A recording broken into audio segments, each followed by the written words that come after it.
Alright, I thought I would read you some headlines. At Wired.com. One of the most respected tech websites on the internet. Here's some headlines. The best vibrators for everyone. Yes, even men. 7 great Valentine's Day deals on vibrators and suction toys. The best coffee subscriptions we've savored. 5 great sex tech deals from Lilo's anniversary sale. The best camera gear for your smartphone. The best automated espresso latte and cappuccino makers. The best weighted blankets for calm and comfort. Reach easy with the 13 best messenger and crossbody bags, and so on and so forth. Sex toys, some gaming controllers, cameras. And at the very top of the page I'm scrolling through, review. There is no magic in Hogwarts Legacy. All of these headlines are from writer and reviewer Jana Gray at Wired. You'll notice a trend. Most of them are about sex toys and coffee.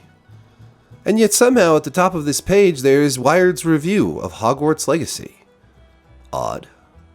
A review which, I might add, gives the game one of the worst scores I've seen for any modern AAA game in my entire career. 1 out of 10. 1 out of 10 is the kind of score that someone review bombing Metacritic might give a game that they're pissed off about. And this review is about as useful as one of those. So, the summary at the top of this 1 out of 10 review of Hogwarts Legacy from the sex toy writer at Wired.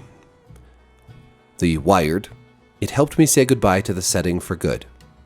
The Tired, the story is rooted in anti-Semitic tropes. The gameplay feels dated, the graphics feel like they're a couple generations behind, all the characters are one-dimensional, it doesn't stay true to the established lore. Every character feels like an off-brand version of the characters we know and love. There's no sense of place, no magic, no heart. Now, I can just tell you through several of those claims are absolute bullshit. Objective bullshit. No sense of place or magic? I mean, the game is brimming with a sense of place. Hogwarts is more detailed than we've ever seen it in book or movie. The graphics definitely don't feel like they're a couple generations behind, unless they're only games you've been playing or with sex toys. No magic, no heart. I mean, that gets into the subjective. I can't really argue with somebody feeling that way. But the anti-Semitic tropes, it was a good thing I just made a video about what absolute nonsense that shit is. The review starts with a phrase that I'm sure we'll all be feeling when we're done reading it. Yikes, y'all. I say y'all, but I tell you what, most people shouldn't use it, especially when they're writing. They shouldn't use it when they're writing, and they probably shouldn't use it when they're speaking unless it comes naturally. It just sounds forced.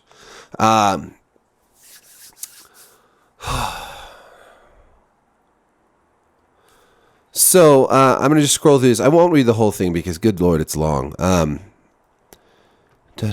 She talks about how she used to be a fan of Harry Potter and doesn't totally hate Rowling. I don't hate her. It would honestly be easier if I did. Inside me somewhere, there's a kid who still loves her despite everything.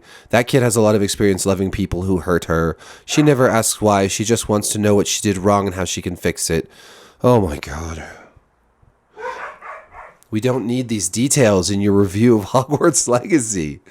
And on. Lots and lots and lots of background on her love of Harry Potter when she was younger.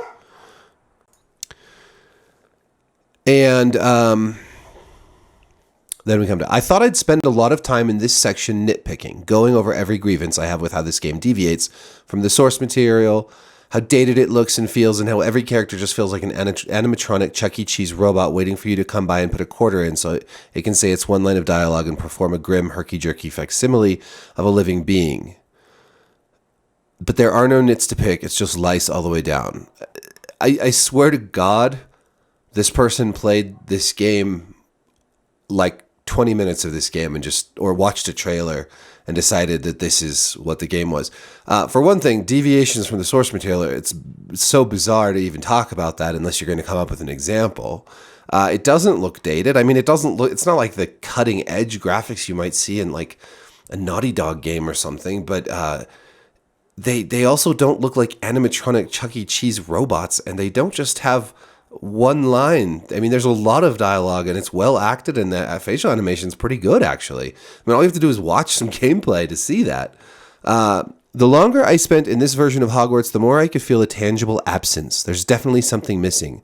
I thought maybe it was the lackluster art direction, the one-dimensional characters that feel like store-brand versions of the ones we know and love, or even the conspicuous lack of the iconic John Williams score. But there's a bigger absence here.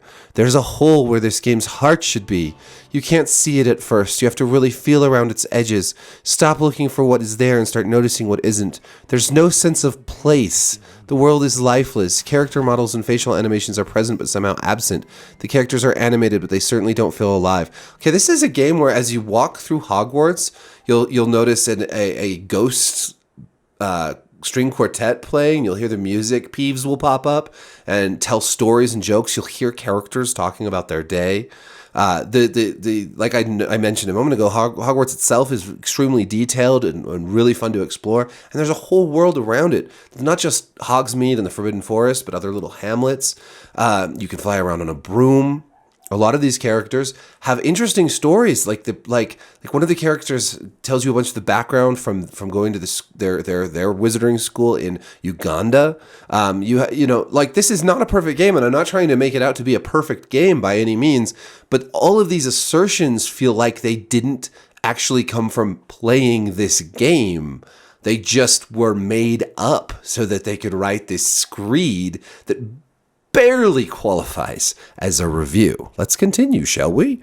The story, besides being rooted in anti-Semitism, a global cabal is trying to end slavery, but that's bad because the slaves like being slaves. What does that have to do with anti-Semitism? Doesn't even feel compelling. It feels muddy, a minefield of unanswered questions and unexplained motivations. And speaking of which, the characters often flat out state their motivations, but they don't feel believable or even particularly coherent. It says it's Hogwarts, but it doesn't feel like Hogwarts.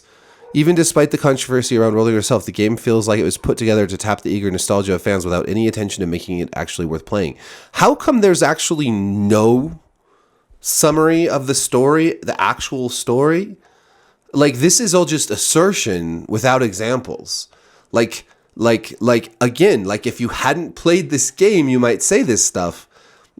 But I mean, there's no dissection of what's actually going on in the game to make this reviewer feel this way.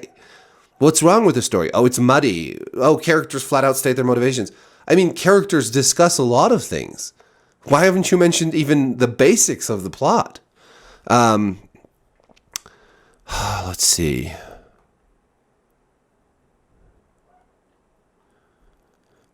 And after that, okay. So that's pretty much it for the discussion of the game. Then she talks about the new movies being bad, because Rowling and her bigotry have more direct control. But she thinks that that's not the case because Hogwarts Legacy is also just so awful.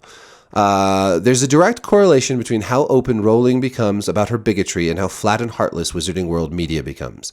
I don't think that it's a coincidence. I think it's because LGBTQIA+, on and on there, people and genuine allies are some of the best creative minds in the world, and these films and this game were made largely without them. I mean, there's like a trans character in the game. There's like actual queer stuff in this game, but let's not mention that because we didn't play it. The game industry is far queerer than most people realize. All the things you know and love about your favorite games were made by queer people. All the things you know and love about your favorite games were made by queer people. I'm sure I don't disagree. There's probably a lot of queer people working in games, but that's quite the assertion, yeah? I don't just mean directors or executive producers. I mean the concept artists who bring your favorite games to life, the sound designers, the engineers, the technical artists, the composers, the musicians, the writers, the testers, the producers. All the fucking people you're shitting on when you give this game a 1 out of 10. Did you not realize that those people also worked on this game? That in your vendetta against Rowling and in your just disgusting disgustingly biased review, you just shit on all the people you listed, some of whom probably were queer or are queer. You know what I mean? The hands that made the best games in the world are queer. We're the life, the heartbeat, and the magic of great games. In the yawning emptiness at the heart of Hogwarts Legacy, I see the quiet solidarity of queer people and our allies in game development. The people who just said no when the job offers came their way. The ones who didn't answer the emails from Portkey Games. The ones who politely let their coworkers know that working on a Harry Potter game would be harmful to the trans community. The ones who listened and said, okay, yeah, thanks for letting me know. The people who put their morals and their loved ones above an easy paycheck. Is this a fucking review, or are you just shitting on everyone who worked on the game? It's like you just sat down at your keyboard and took a massive dump on all the hardworking creative people who made this game that you refuse to even acknowledge has a diverse and progressive cast of characters, including a trans woman. Just shit on it. Shit on all of them. Barely discuss the game. I probably won't ever know your names, but you know who you are. I see you, and I appreciate you more than words can ever express. Thank you for making it easy for me to close the book on Hogwarts and Harry Potter. The magic is gone and won't ever return, because without us, the wizarding world is as heartless as its creator. Fuck right off. What a fucking disgrace. This review is a disgrace. If you want to review a game, review it. Review the game. Your biases will slip in. You cannot always prevent that. I understand. But there's no discussion of this game. Literally nothing. No specifics. Nothing to indicate that this person did any more than watch a trailer for this game. No specific discussion of game mechanics, of story beats. No discussion of what you do in the game. Or anything. There's no indication in this entire review that Wired somehow published. Somehow Wired stooped to the level of publishing this drivel. Instead, this is just an op-ed about how people shouldn't have made this game, and everyone who did is a piece of shit, and everyone who didn't is an ally and an awesome person. What a joke. What a disgraceful. This should honestly, like, I don't usually get bothered by reviews. Like, whatever, you want to give the new Call of Duty 2 out of 10 because you think Call of Duty sucks. Fine. Maybe you shouldn't be reviewing Call of Duty though. You want to just, you're going to give the latest EA game bad review because you don't like EA. Well, that's your bias, but okay. I've discussed bias before. Bias is different than opinion or subjectivity, right?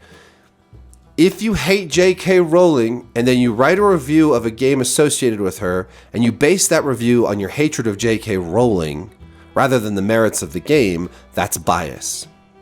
If you play a game and you don't like how it plays and you don't particularly care for the story and you're not really into the combat or whatever, that's your subjective opinion. You cannot help having a subjective opinion when you review a game.